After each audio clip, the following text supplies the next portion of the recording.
Hello everyone, welcome to Hindi hub with Chetna. कल क्या था, आज क्या है और कल क्या होगा, तो क्या इसे ही काल कहते हैं? बिल्कुल। जिस प्रकार क्रिया हमें काम बताती है, ठीक उसी प्रकार काल हमें समय बताते हैं। मान लीजिए अगर मैं आपसे कहूँ मैं पढ़ाती हूँ, मैंने पढ़ाया और मैं पढ़ाऊंगी, कहने को तो सिर्फ शब्द बदले, लेकिन असल में इनका समय बदला। तो बस यही कहलाता है काल। तो बच्चों, जल्दी से अपनी क्यूरियोसिटी ऑन कर लीजिए, क्योंकि बहुत इंपॉर्टेंट क्लास शुरू होने वाली है। बिल्कुल सही जाने आपने। जो कि आज की हमारी क्लास है, हमारा टॉपिक है, वो है काल, जिसे कहते हैं टेंस और समय। तो जानते हैं कि क्या कहा गया है काल में? तो समय का जो सही बोध कराए, ठीक है। जानते हैं इसकी परिभाषा। क्रिया के जिस रूप से कार्य के समय, जैसे भूत, भविष्य और वर्तमान का बोध होता है, उसे काल कहते हैं। मीन्स कोई भी काम हम कर रहे हैं और जब उसमें एक समय का बोध हो, ठीक है, तो वो क्या कहलाता है? काल कहलाता है। जैसे राम खेलता है, वह खेलेगा, मैं खाना बनाऊंगी, ये जो सारी चीज है, इससे समय का बोध होता है। बस यही काल कहलाता है।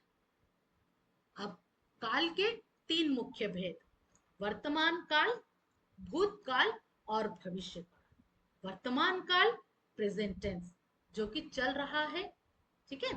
भूतकाल, पास्ट टेंस, जो बीत चुका है, जो हुआ है या जो समय चल रहा है, इसके जस्ट एक सेकंड पहले की भी यदि हमें बात करना हो, वही भूतकाल कहलाएगा। और भविष्य, जिसे फ्यूचर टेंस कहते हैं। तो जानते हैं इसके बारे में आगे।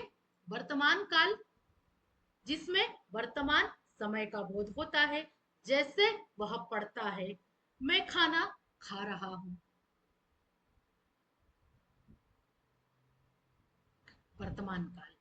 भूतकाल, पास्ट टेंस की बात होती है, जो कि समय बीत चुका है, भले ही वो एक सेकंड पहले का भी क्यों ना बात की गई हो। जैसे वह स्कूल गया, मैंने खाना खाया, आप एग्जाम्पल देख सकते हैं।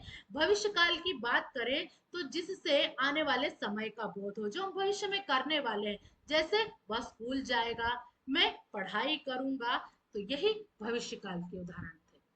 अब काल के उपभेद, वर्तमान काल के उपभेद के बारे में हम बात करते हैं। सामान्य वर्तमान, जिसे कहते हैं सिंपल टेंस।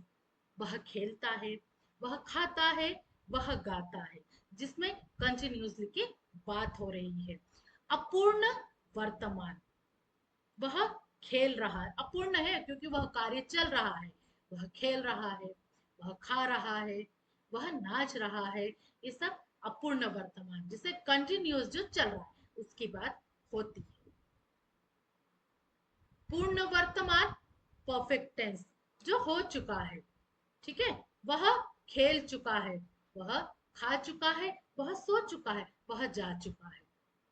भूतकाल के उपभेद, जैसे अभी बताया, इसमें हम बात करते हैं पास्ट टेंस की, जिसमें सामान्य भूत, जिसे सिंपल टेंस कहा जाता है, वह खेला। अपूर्ण भूत, कंटिन्यूअसली वह खेल रहा था, लेकिन क्योंकि भूतकाल की बात हो रही है, तो वह खेल रहा था। इसे आप इस तरह भी समझ सकते हैं, वॉज का जो हम हैड का, वॉज का जब हम यूज करते हैं, ठीक उसी प्रकार यहाँ पर काल दिए गए हैं। पूर्णभूत, परफेक्ट टेंस, जो कि हो चुका था, वह खेल चुका था। देखिए दोनों में बहुत ज्यादा अंतर नहीं है, यहाँ रहा था और यहाँ चुका था। इस चीज से भी आप समझ सकते हैं पूर्णभूत। अब भविष्य काल के उपभेद। सामान्य भविष्य, जिसे सिंपल, वह खेलेगा, एकदम सिंपल उदाहरण आएंगे भविष्य काल के। संभाव्य भविष्य, प्रोबेबल होता है, जिसे हम मे और माइट से भी समझ सकते हैं। वह खेल सकता है, ही माइट बी प्ले, इस तरह से हम इसको समझ सकते हैं। वह खा सकता है, वह जा सकता है। तो यहाँ पर इसकी समरी देखते हैं कि काल, तो कार्य के समय का बोध कराने वाला जो क्रिया रूप होता है, वह काल कहलाता है। काल के मुख्य 3 प्रकार के भेद होते हैं, भूतकाल, भविष्यकाल और वर्तमान काल। प्रत्येक काल के उपभेद भी होते हैं जो समय की बारीकी बताते हैं। तो ये हमने जाना बहुत ही इंपॉर्टेंट टॉपिक काल के बारे में। ऐसी उम्मीद करती हूँ आपको अच्छे से समझ में आया होगा। ये वही काल और टेंस है जो हम इंग्लिश में भी समझते हैं, तो आप वहां से भी कनेक्ट करके इसको समझ सकते हैं। तब तक के लिए बने रहिए मेरे साथ ऐसे ही इंटरेस्टिंग टॉपिक जानने के लिए। Bye bye.